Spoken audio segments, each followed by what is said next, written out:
दोस्तों आपका स्वागत है ऑटो पिक्सल में। आज की वीडियो में हम बात करने वाले हैं कि हमें गाड़ी के ब्रेक पैड कितने किलोमीटर बाद चेंज कराने चाहिए और कितने किलोमीटर तक ये ब्रेक पैड गाड़ी के चल जाते हैं। देखिए, नॉर्मली डिपेंड करता है कि गाड़ी आप कौन सी चला रहे हैं और गाड़ी की जो आपकी कंडीशन है वो कैसी है, और सबसे ज़्यादा ये वेरी करता है कि आप किस तरह से गाड़ी को चलाते हैं। ब्रेकिंग सिस्टम जो है वो किस तरह का आपका गाड़ी का है, यानी कि जब भी आप गाड़ी को चलाते हैं तो आप गाड़ी तेज़ चलाते हैं या धीरे चलाते हैं, फिर नॉर्मल चलाते हैं और हार्श चलाते हैं या कैसे चलाते हैं। तो ये सब चीज़ें जो हैं वो इन सब चीज़ों पर डिपेंड करती हैं। कई सारे फैक्टर्स होते हैं ब्रेक्स के। तो मैं आपको एक नॉर्मल बात बताने वाला हूँ।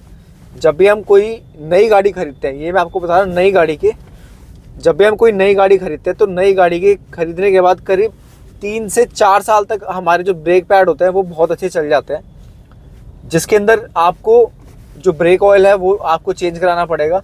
अगर आप ब्रेक ऑयल को चेंज नहीं कराते हैं तो ब्रेक ऑयल जो है आपके वो बहुत जल्दी ख़राब हो जाएंगे। लेकिन अगर आप ब्रेक ऑयल टाइम पे चेंज करा लेते हैं तो बहुत आराम से आपके जो ब्रेक्स हैं या जो ब्रेक पैड हैं वो आराम से 3 या 4 साल चल जाते हैं। ये तो मैंने आपको बताया है एक टाइम। लेकिन अगर हम बात करें इसी के ऊपर कि ब्रेक जो हमारे ब्रेक्स होते हैं वो कितने किलोमीटर बाद चेंज कराने चाहिए, अगर हम इसको किलोमीटर के अंदर कैलकुलेट करें तो मैक्सिमम जो आपके ब्रेक पैड्स हैं वो 30 से 35 हज़ार किलोमीटर के ऊपर एक बार आपको चेक करवाने हैं।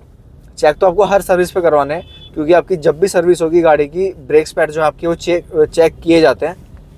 लेकिन 30 से 35 हज़ार किलोमीटर पे जो कंपनी है वो कई बार रेकमेंड करती है, कुछ कंपनी 20 हज़ार किलोमीटर भी करती है। प्रॉपर जो तरीका है ब्रेक पैड को चेक करने का और उसको चेंज कराने का वो ये है कि आप किसी भी अच्छे मैकेनिक के पास अपनी गाड़ी को लेकर जाइए, और वहाँ पर लेकर जाने के बाद जब आप गाड़ी को लेकर जाएंगे उनसे आप ब्रेक पैड्स हैं वो चेक करवाइए। और चेक करवाने के बाद जो मैकेनिक है आपका, अगर वो बोलता है कि हाँ इसमें ब्रेक पैड आपके घिस चुके हैं, और मैकेनिक अगर आपको बोलता है कि आपको इसको चेंज कराने की ज़रूरत है, तो आपको उसको डेफिनेटली चेंज करा लेना चाहिए। देखिए, ब्रेक पैड जब एक बार घिस जाते हैं, लेकिन गाड़ी तब भी हमारी चलती रहती है, और जब हम गाड़ी को ड्राइव करते हैं या चलाते हैं तो हमको ये पता नहीं होता कि हमारे ब्रेक पैड जो है वो घिस चुके हैं। लेकिन हमें पता कैसे चलेगा कि हमारे ब्रेक पैड हमें अब चेंज कराने चाहिए या फिर अब ये घिस चुके हैं? तो देखिए, इसका बहुत सिंपल सा यही तरीका है। जब आपकी गाड़ी 35 हज़ार किलोमीटर तक चल जाए और चलने के बाद अगर आपको अब लगे कि शायद ब्रेक्स मेरे थोड़े धीरे लग रहे हैं या फिर जिस तरह की ब्रेकिंग सिस्टम मेरी पहले थी वो चीज़ अब नहीं है, तो उस टाइम पर आपको एक बार अपनी गाड़ी को चेक करा लेना चाहिए। मैकेनिक के पास आप लेकर जाइए, जो भी आपके एरिया में अच्छा मैकेनिक हो, या जो कंपनी वाले होते हैं आप वहाँ पर भी जा सकते हैं। उनसे आप ब्रेक पैड्स को चेक करवाइए, दिखाइए कि मुझे ब्रेकिंग थोड़ी हल्की लग रही है। तो उस केस में 2 सिनेरियो होते हैं। तो पहला सिनेरियो होता है जो ब्रेक्स का जो ऑयल होता है वो कई बार ख़त्म हो जाता है, तो उसमें भी ब्रेक जो है वो कई बार हार्ड हो जाता है या कई बार बिल्कुल ही लूज़ हो जाता है, वो लगता ही नहीं है, क्योंकि वो हाइड्रोलिक सिस्टम से चलता है। तो अगर उसका ब्रेक ऑयल जो है वो ख़त्म हो चुका है तो उस केस में आपको ब्रेक ऑयल डलवाना पड़ेगा और आपका काम ख़त्म हो जाएगा। लेकिन अगर आपका ब्रेक ऑयल का जो लेवल है वो बिल्कुल मेंटेन है, बिल्कुल सही है, इसको आप बोनट ओपन करके इसको आप चेक कर सकते हैं। जो आपके बोनट के राइट या लेफ्ट में एक छोटी सी डब्बी होती है, उसके अंदर किसी में लाल रंग का या फिर किसी में नीले रंग का ब्रेक ऑयल होता है, तो वहाँ से आप उसको चेक कर सकते हैं। ब्रेक ऑयल अगर आपका प्रॉपर है, फिर उसके बाद बात आती है ब्रेक पैड की। आपका जो ब्रेक पैड है अगर वो बिल्कुल घिस गया होगा तो आपके ब्रेक लगने धीरे धीरे कम हो जाएंगे। एक्चुअली में क्या होता है कि ब्रेक तो लगते हैं, लेकिन ब्रेक लगते लगते क्या होता है कि एक तो उसकी पावर कम हो जाती है, जहाँ पर आपके ब्रेक्स लगने चाहिए वहाँ पर वो नहीं लगते, उसके बाद जाकर थोड़े लगते हैं। लेकिन कई बार ऐसा भी सिनेरियो होता है कि हम ब्रेक्स लगाते हैं, लेकिन ब्रेक लगाने के बाद ब्रेक प्रॉपर लग रहे हैं और हमको पता नहीं चल रहा। तो हमें पता कैसे चलेगा कि जो हमारा ब्रेक पैड है वो घिस चुका है? जैसे मैंने आपको पहले बताया कि आप किसी मैकेनिक के पास जाइए, गाड़ी को लेकर जाइए, वो चेक करेंगे। चेक करने के बाद अगर उसके ब्रेक पैड घिसे हुए होंगे तो वो आपको बता देंगे कि इसमें आपको ब्रेक पैड चेंज कराने की ज़रूरत है, क्योंकि ये ब्रेक पैड आपके घिस चुके हैं।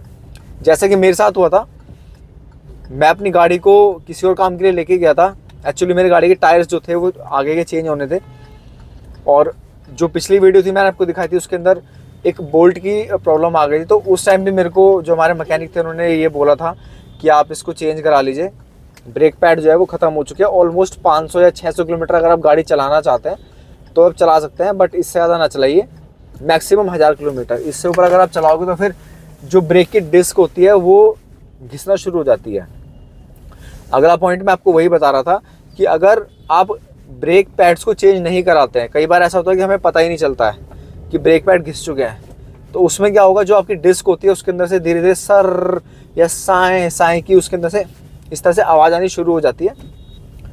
और अगर उसमें ऐसी आवाज़ आ रही है तो उसका मतलब ये है कि आपको फटाफट से आपके ब्रेक पैड जो है वो चेंज कराने हैं। ब्रेक आपके तब भी लगते रहेंगे, और अगर आप नहीं चेंज कराएंगे और ब्रेक पैड अगर आपके घिस चुके हैं तो उस केस में ये होगा कि जो आपकी डिस्क होती है ना, वो डिस्क पूरी ख़राब हो जाएगी। जो ब्रेक की डिस्क होती है आगे वाले टायर्स में, दोनों टायर्स में, अगर वो ख़राब हो गई तो समझ लीजिए आपका खर्चा जो है वो काफ़ी मोटा खर्चा आने वाला है। इस सिनेरियो में बहुत मोटा खर्चा हो जाता है। ब्रेक पैड को चेंज कराने के लिए मेरे ख्याल से 1100 या 1200, मैक्सिमम 1500 रुपये तक ही काम हो जाता है, लेबर वगैरह सब लगा के।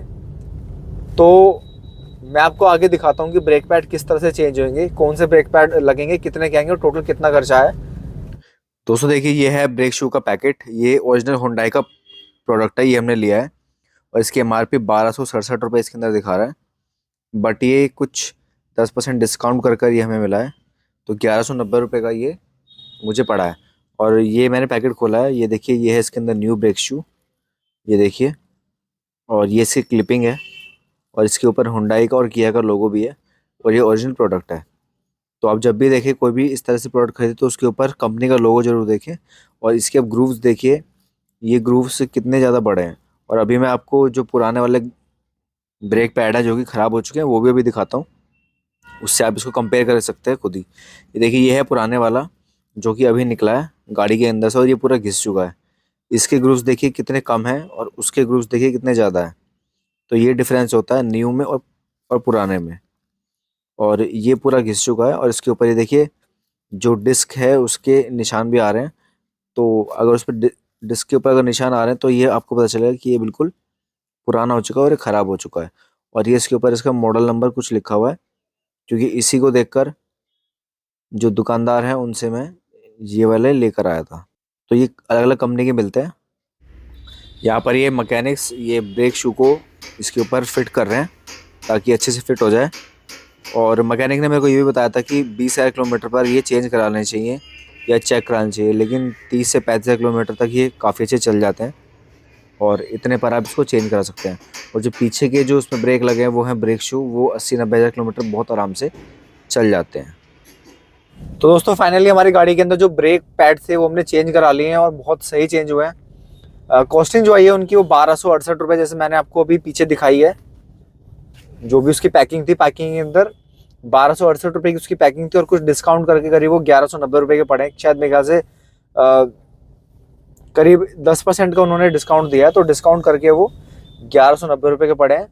और जो मैकेनिक है, मैकेनिक ने लिए हैं 300 रुपये, 400 रुपये बताए थे, बट जैसे मैं हमेशा सारे काम इनके पास ही कराता हूँ तो उन्होंने फिर मुझे थोड़ा डिस्काउंट दिया और 300 रुपये में वो काम हो गया। तो 1200 और 300 करीब टोटल लगे हैं इसके अंदर 1500 रुपये सारे। और 1500 रुपये में जो हमारे ब्रेक पैड थे वो नए लग गए हैं। अच्छा, मैं आपको एक चीज़ बताना चाहता हूँ, जो ब्रेक पैड होते हैं वो आगे वाले तो ब्रेक पैड जो डिस्क के होते हैं वो वाले अलग होते हैं, जो पीछे वाले होते हैं वो होते हैं ड्रम ब्रेक, तो वो वाले अलग होते हैं। जिसकी गाड़ी के अंदर आगे और पीछे दोनों साइड पे डिस्क ब्रेक लगे हुए हैं तो उसके अंदर जो होंगे वो आगे भी ब्रेक पैड लगेंगे और पीछे भी ब्रेक पैड लगेंगे। लेकिन जिसके पीछे ड्रम वाले ब्रेक होते हैं उसमें ब्रेक शू होते हैं। तो ब्रेक शू जो होते हैं वो इनके मुकाबले काफ़ी लंबा चलते हैं। तो अभी ऐसे मैंने मैकेनिक से बात की थी तो उन्होंने बताया कि हर 30,000 से लेके 35,000 किलोमीटर पे आपको डिस्क पैड जो होते हैं वो चेंज कराना चाहिए, ब्रेक पैड जो होते हैं। और जो ब्रेक शू होते हैं वो आपके 80 से 90,000 किलोमीटर तक बहुत आसानी से चल जाते हैं।